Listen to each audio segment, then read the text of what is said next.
Hello everyone, welcome to ions fashions.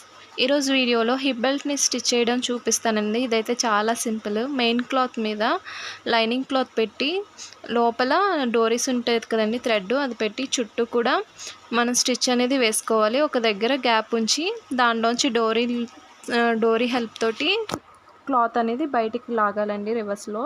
తర్వాత టాప్లో stitch అనేది వేసుకోవాలి. చుట్టూ కూడా రౌండ్గా స్టిచ్ అనేది వేసుకోవాలండి. నీట్గా ఎడ్జెస్లో చూసుకొని వేసుకోవాలండి. ఆ తర్వాత మనం బ్లౌజ్కి హ్యాంగింగ్స్ కుడతాం కదండి, అదేవిధంగా చిన్న స్క్వేర్ పీస్ ఒకటి తీసుకొని హ్యాంగింగ్స్ అనేది రెండు వైపులా కూడా స్టిచ్ చేసేస్తే హిప్ బెల్ట్ అనేది రెడీ అయిపోతుందండి. చూసారు కదా, చాలా సింపుల్గా అయిపోయింది కదండి. ఈ వీడియో కనుక నచ్చినట్లయితే లైక్ చేయండి, నా ఛానల్ని సబ్స్క్రైబ్ చేసుకోండి, నన్ను సపోర్ట్ చేయండి. ఇలాంటి మరిన్ని వీడియోస్ కోసం నా ఛానల్ని సబ్స్క్రైబ్ చేసుకోండి. Thank you.